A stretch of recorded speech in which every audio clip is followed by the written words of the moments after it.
What's up guys, welcome to the Chess Giant. This is Solomon Erdell, and today I'll be showing y'all a gambit you've probably never seen before.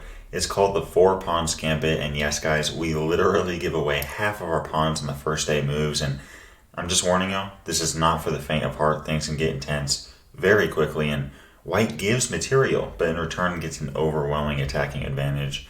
Here white starts off with the move e4, and following e5, here white plays bishop c4, going into the bishop's opening and really following this e4 and e5 pawn moves here.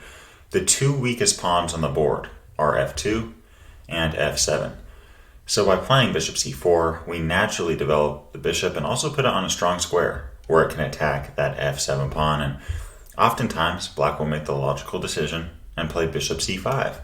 Now we have a symmetrical position, and now the black bishop is also putting some pressure on f2, and this diagonal is very strong for the bishop on c5. So here we give away our first pawn with the move b4, and if a move like bishop b6, we can continue to push on the queen side of the board with a4. So honestly, it's probably best for black to take that pawn on b4, and following that move we give up a second pawn in King's Gambit fashion with the move f4, and following e takes f4, we now play knight f3. Now, our next two moves, if the bishop stays on b4, will probably be c3 followed by d4, and we're really going to take advantage of the center of the board as well as knock that bishop on e7 around. So oftentimes black will retreat the bishop to e7 so that the bishop doesn't get knocked around, and it appears as if black is threatening to play bishop h4 check,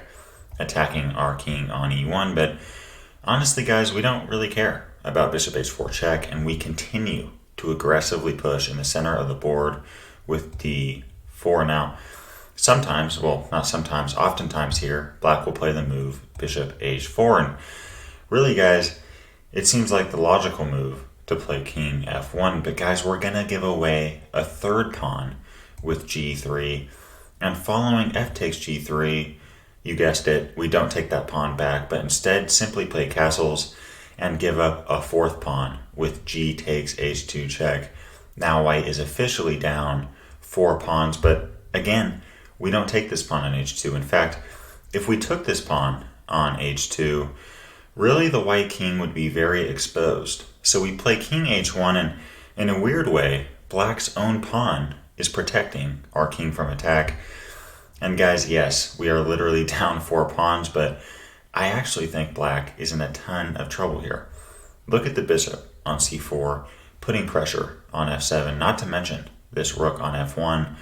This bishop is going to come into the game, as well as this knight on f3, has knight g5 and knight e5 ideas. And really guys, there's only one move here that gives black equality, and that's the somewhat surprising looking move d5, giving up a pawn. But guys, even after d5, we can take on d5 with the bishop, and now black is forced to play a move like knight f6. And something I forgot to mention was that this knight on f3 is attacking the bishop on h4, which really makes it hard for that g knight to develop, but black has to develop it or we're going to checkmate the black king very quickly. So following a move like knight f6, we can now take that f7 pawn, and following king takes f7, play knight takes h4, we have e5 ideas, bishop g5 ideas, queen h5 check ideas. I mean guys, this is a very nice position and a very fun attacking chance for white to win this game very quickly.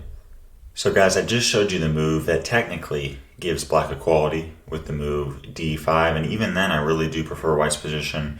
But let's just look at the second best move for black, just to show how dangerous this gambit is. Let's say black plays the second best move with d6. Well, following d6, we can now take on f7 with check, and following king takes f7, play knight g5 check, double check. We have the knight on g5 and the rook on f1, attacking that king on f7, and following king e8, we can now play queen h5 check, putting some pressure on that king and putting some pressure on the bishop on h4. But following king d7, we don't even take the bishop. Instead, we play queen g4, continuing to aggressively go after the black king. And following king c6, we now have d5 check, and after king b6, we now take the bishop on h4. And as you guys can see, I mean, white is completely winning this position. There's so many ideas here. We can rook lift with rook f3 to b3. We can play bishop e3 check. We can develop the knight and bring our rook to b1. The queen can also get in the action. We have knight f7 ideas. It is very easy to see that white is completely winning this game. And this is with black playing the second best move. So guys, I hope you all enjoyed this video as much as I did making it. If you do enjoy rare, fun, and good attacking chess gambits, make sure to subscribe so you don't miss out on any of our new videos coming out. And here at the Chess Giant, we're all about community, and we'd love for you to be a part of it. In terms of the 4 pawns gambit, let me know what you guys think. Would you give up 4 pawns to get attacking chess, or do you think giving up half your pawns is just too much? As always, I'm wishing y'all a great day. Peace. Thanks for watching today's video. If you'd like to watch another one, you can click or tap up here. And I've got a lot more high quality chess content on the way. So if you'd like to subscribe, you can click or tap down here. I really appreciate your support.